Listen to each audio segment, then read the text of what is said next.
आप सभी का मैथ में अनुज कुमार में स्वागत है।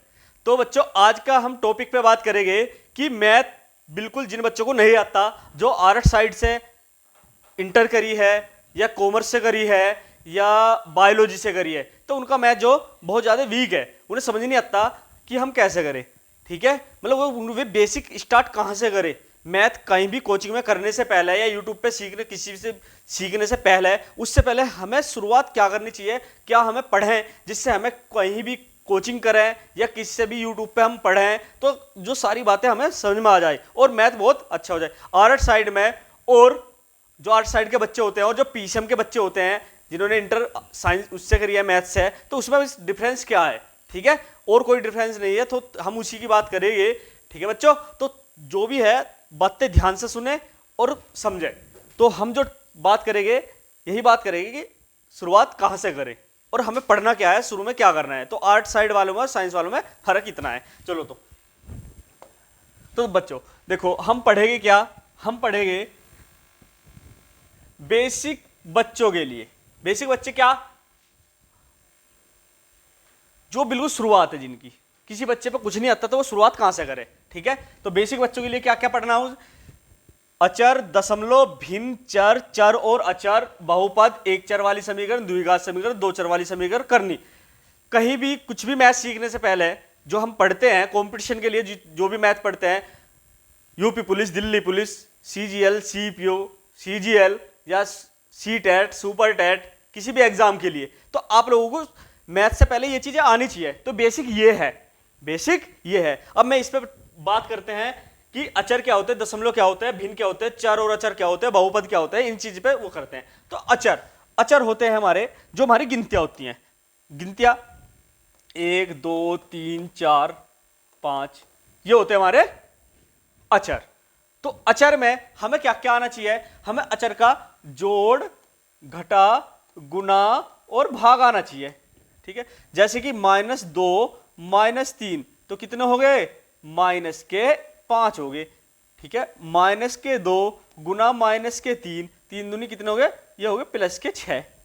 ठीक है, बस ये चिन्हों का थोड़ा सा है, तो ये चीज सीख के गए अचर में। क्योंकि कुछ बच्चे क्या गलती कर दे, यहां से लिख दे होगे, है ना, या -2 या +7 तो कितना होगा, आप बताओ, तो +5 हो गए। तो ये कैसे कैसे हो गए, तो जब हम पढ़ेंगे जब करेंगे। ठीक है, अभी पहले समझ ले है क्या। ठीक है, ये तो होगी अचर। तो अचर में हमारे क्या आना चाहिए, जोड़, घटा, गुना, भाग। जैसे कि भाग होगा, जैसे -2 और तो इससे कट गया। ठीक है ना, तो सब चीज सीख गए। ठीक है भाई, चलो भाग में देखो एक बात हो रहा है, जैसे कि 17 को 4 से भाग करो। ठीक है, और 161 को 4 से भाग करो। कुछ बच्चे तो 4.25 इसका लाओगे और 4.25 इसका लाओगे, जबकि इसका उत्तर क्या होगा, 40.25, मगर उन्हें नहीं पता, तो इसलिए उन पर अचर के क्या होता है, भाग भी नहीं आता। ठीक है, तो बात करते हैं उसके बाद। अचर आने के बाद जब आप पे गिनतियां आ गई, गिनतियों का जोड़, घटा, गुना, भाग आ गया अंकों का, तो उसके बाद क्या करेंगे, दशमलव। दशमलव क्या, जैसे कि 0.2 प्लस 0.3 कैसे जुड़ेंगे, या 0.2 की गुना 0.03 में कैसे होगी। ठीक है, दशमलव। दशमलव में भी क्या सीखना हमें, जोड़, घटा, गुना, भाग, गुना और भाग। क्या सीखना है इसमें भी, जोड़, घटा, गुना, भाग। जैसे कि 0.2 प्लस 0.37 ये कैसे जुड़ेगा। ठीक है, या 0.2 गुना 0.037 की गुना कैसे होगी। ठीक है, तो ये क्या में पढ़ेंगे, हम दशमलव में पढ़ेंगे। ठीक है, उसके बाद क्रम वाइज है, ऐसे ही पढ़ना है। ठीक है ना, ऐसे नहीं कि पहले ये सीख लिया फिर ये सीख लिया, नहीं, क्रम जो ऐसे मैं बता रहा हूं ऐसे। ठीक है, ये होने के बाद उसके बाद हम पहुंचेंगे किस पे पहुंचेंगे भैया, उसके बाद पहुंचेंगे भिन्न पे। भिन्न क्या हो, जैसे कि 3 ऊपर हो गया भैया और 2 नीचे हो गया, तो इसे क्या ऊपर लोग बोलते हैं हम अंश और नीचे लोग बोलते हैं हम हर। ठीक है, तो हमें क्या आना चाहिए, अचर आया, दशमलव आया, उसके बाद सीखना चाहिए भिन्न। भिन्न में भी क्या, जैसे कि आपको 3/2 प्लस 5/7 प्लस 9/21, तो ये आपको क्या जोड़ आना चाहिए, क्या आना चाहिए भैया, जोड़ आना चाहिए। ऐसी 3/2 -5/7 -9/21 कुछ भी हो सके, तो क्या घटा आना चाहिए। जोड़ घटा गुना भाग। तो इसकी भी क्या सीखेंगे, भिन्न की भी क्या, जोड़ घटा गुना भाग।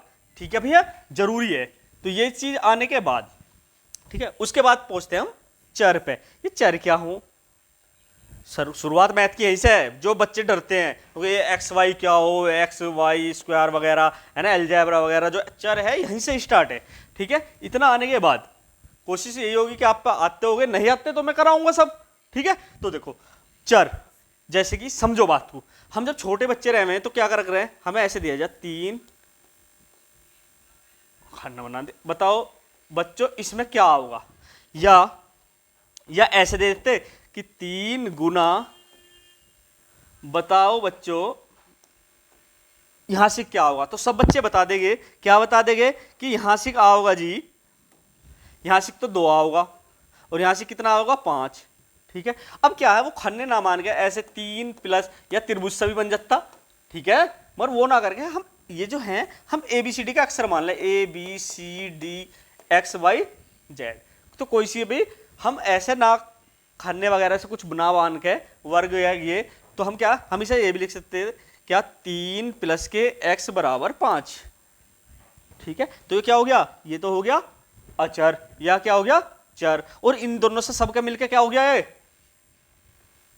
एक चर वाली समीकरण। बाद में बात करेंगे, तो ऐसे ही समझे। ठीक है, तो गुना भी हो सकती है, 3 गुना x बराबर 15। जब हम अच्छे से पढ़ेंगे हम बताओगे, अभी तो कर रहे हैं कि हम पढ़ेंगे क्या क्या, चर क्या है अचर क्या है। ठीक है ना, तो बच्चों समझ में आया होगा चर क्या है, जो भी हमारे हम अपने धोरे से ये ना मान के ABCD मानने लगे तो उन्हें क्या चर नाम रख दिया। ठीक है ना, क्योंकि यहाँ पे x का मान इसमें निकालोगे। चलो, तो जैसे कि आप बताओ, जैसे कि 3 प्लस x बराबर 5 और 3 गुना x बराबर 15। जब यहाँ x का मान यहाँ से निकाला तो आया 2 और यहाँ से निकालोगे तो आओगे कितना 5। तो इसलिए इसका मान बदलता रहे, तो इसका कोई चर का मान निश्चित नहीं रहता। ठीक है, तो इसलिए बोलते हैं चर। ठीक है, उसके बाद चर और अचर, मतलब जैसे कि x गुना x, ठीक है ना, अचर 2 गुना 2, इनकी गुना कैसे होगी, चर और अचर की, या एक्स स्क्वायर गुना 5x की गुना कैसे होगी, क्योंकि चर भी है और अचर भी है। चर अचर के क्या सीखना, इसमें भी हमें क्या सीखना भैया, इसमें भी क्या जोड़ घटा गुना भाग। क्या भैया, इसमें भी चर होगा, क्या x प्लस x कितना होगा 2x होगा, है ना, x स्क्वायर प्लस x क्या होगा, ये चीजें जब करेंगे। पर यहाँ चर और अचर, जैसे कि x गुना 5 तो कितना होगा 5x, ये चीजें सीखेंगे। तो क्या सीखेंगे, इन सब का जोड़ घटा गुना भाग सीखेंगे, जोड़ घटा गुना भाग। जब हमारे ये चर और अचर बन गए, जैसे कि चर और अचर, जैसे कि 5x है ना, ये हो गया 6x, तो ऐसे क्या बन गए, ये क्या हो गया, एक पद ही हो रहा, एक पद ये रहा, तो कितना हो गया बहुपद। फिर पहुंच जाओगे बहुपद, बहुत सारे पद। ठीक है, जैसे कि 5x स्क्वायर 6x की क्यूब, इनके भी बहुपद में भी क्या जोड़ घटा गुना भाग, जोड़ घटा गुना भाग। ठीक है, उतना आने के बाद जब हमारे पे ये अच्छे से आ जाओगा, उसके बाद चलते हैं हम समीकरणों पे। किस पे, समीकरण पे। अब ये समीकरण की क्या जरूरत है, जितने भी हमारे सवाल होते हैं सब में समीकरण आती है। ठीक है ना, बिना समीकरण के सवाल नहीं होगा। ठीक है, तो इसलिए इतना करने के बाद हम पहुंचेंगे जब समीकरण पे, तो समीकरण कैसी आओगी सुन ले पहले। एक चर वाली समीकरण होती है कई तरह की, जैसे कि कहीं पे तो होगा ऐसा 5x प्लस 7, तो ये जैसे कि 70, तो इसे हल करोगे तो ये इधर चला गया जी 5x बराबर 7, उनका चला गया 10 आ गया, x बराबर 10/5 आ गया, कितना आ गया 2। तो इसे ये भी एक चर वाली समीकरण। कहीं पे ये ऐसा होगा x/2 plus x/3 plus x/4 ऐसा होगा, बराबर दे देगा 13/25 कुछ भी दे दिया, चलो है ना। अब इसे हल करोगे तो कुल मिला के क्या ऐसी भी हो सकती है ऐसी भी, और ये कब होगी, जब हमारे पे भिन्ना होगी, जब हमारे पे भिन्ना होगी। इसलिए ठीक है, और ये और तरह की भी हो सकती है, ऐसे भी हो सकती है 2x प्लस 5 प्लस x/7 बराबर 19, ऐसा भी हो सकती है। ठीक है ना, ऐसे भी हो सकते हैं। तो ये चीजें हम एक चर वाले समीकरण में काफी समय भी लेंगे और हम अच्छे से पढ़ेंगे भी। ठीक है, चलो उसके बाद आते हैं हम किस पे, द्विघात समीकरण। ठीक है, तो एक चर वाली समीकरण बहुत कई तरह की होगी, हम अच्छे से करेंगे बच्चों। यहीं से हमें समझ रहे हो ना, यहीं से सीखना है। मतलब जब तक ये नहीं आएंगे यहाँ तक नहीं आने, क्योंकि हमारा मेन मकसद है ये तीनों चीज सीखनी, और ये तीनों चीज जब आओगी जब आप पे पीछे का ये सब आता हो। तो द्विघात समीकरण तो इसमें होगा ऐसे, x square plus 5x plus के 6, मतलब क्या, x की घात कितनी 2, मगर यहाँ क्या थी, जैसे कि x प्लस 5 बराबर 25, तो यहाँ से x की घात कितनी 1, यहाँ x की घात कितनी 2, तो इसलिए क्या हो गया, इसे बोलते हैं एक चर वाली समीकरण और इसे बोलते हैं द्विघात समीकरण, है ना। द्विघात में यहाँ माइनस हो सकता है, यहाँ भी माइनस हो सकता है, दोनों जगह प्लस हो सकता है, एक जगह माइनस एक जगह प्लस हो सकता है, ठीक है, द्विघात समीकरण। ठीक है, फिर द्विघात समीकरण में एक शिरोधाराचार्य भी लगता है जहां से हल ना होता हो, वो जब बाद में जब करेंगे, जब दो चर वाली समीकरण आपकी ऐसी होगी, ठीक है, देखो कैसी दो चर वाली, मतलब जिसमें ऐसे दो चर वाली समझो, जैसे कि इसमें जैसे 5x प्लस के 7y बराबर 39 और 3x माइनस 5y बराबर 18, तो इसमें एक x हो गया एक y हो गया, तो एक चर हो तो दो चर वाली समीकरण। ठीक है, जब तक बच्चों आप लोगों पे ये तीनों चीज नहीं आओगी तो मैथ नहीं है कि आप पे आ जावे। कोई चैप्टर पढ़ोगे आप 2 सवाल उसके कर लोगे और उसके 4 सवाल आप पे होने, तो उसका फायदा क्या है, कोई फायदा नहीं है। ठीक है ना, कि ट्रिक है ना भाई, ये ज्यादा जरूरी है पहले से।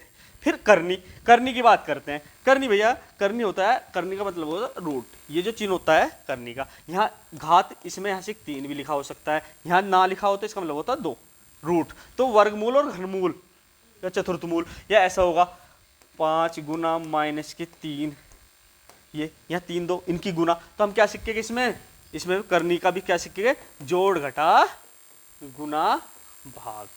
ठीक है बच्चों, इतना सीखना है और उसके बाद आपका मैथ बिल्कुल अच्छा हो जाएगा, फिर आप कहीं भी पढ़ें बिल्कुल सब बातें समझ में आओगी। तो बात समझ रहे हैं, तो हम स्टार्ट करेंगे, क्या पढ़ेंगे, पहले हम ऐसा पढ़ेंगे, और ये आपका सोचो इसमें पढ़ेंगे तो ज़्यादा 15 मिनट लगेगी, इसे पढ़ोगे तो कितना लग जाओगी, ज़्यादा 20 मिनट लग जाओगी, इसे पढ़ोगे तो कितना समय लग जाओगे, 30 मिनट लग जाओगी, इसे पढ़ोगे तो कितने लग जाओगे 30 मिनट, इन दोनों को पढ़ोगे तो कितना लग जाओगे 20 मिनट, इसे पढ़ोगे कितना 20-30 मिनट लगेगी। एक चर वाली समीकरण में को कम से कम आपको 1 घंटा लगेगा। ठीक है, द्विघात समीकरण समझने में भी कम से कम 1 घंटा, मतलब अच्छे से करना है ना, दो चर वाली समीकरण में भी कम से कम 1 घंटा लगेगा, और करनी पड़ने में लगभग आपको समय लगेगा, वो लग जाएगा 1-1.5 घंटे के आसपास। तो आप यदि इस टाइम जोड़ोगे तो 7-8 घंटे। ठीक है, मतलब स्टार्ट कहाँ से, ये चीजें चलती है यहाँ से, कक्षा 3 में भिन्न स्टार्ट हो जाती है, तो इस कक्षा 3 से पहले क्या है, दशमलव, ये हम दूसरी में पढ़ते हैं। ठीक है ना, तो इसलिए शुरुआत से है, और उसके लिए यदि ये चीजें कहाँ तक खत्म होती है, कक्षा 8 तक। तो यदि हम कक्षा 2 से लेके और हमें 8 तक करना, तो समय तो थोड़ा लगेगा, तो 8 घंटे आप लोगों को देने हैं। तो हम क्लास स्टार्ट करते हैं बेसिक की। तो बच्चों इसलिए आज की क्लास यहीं समाप्त करते हैं और मिलते हैं अगली क्लास में। ठीक है, चलो सभी बच्चों को नमस्कार।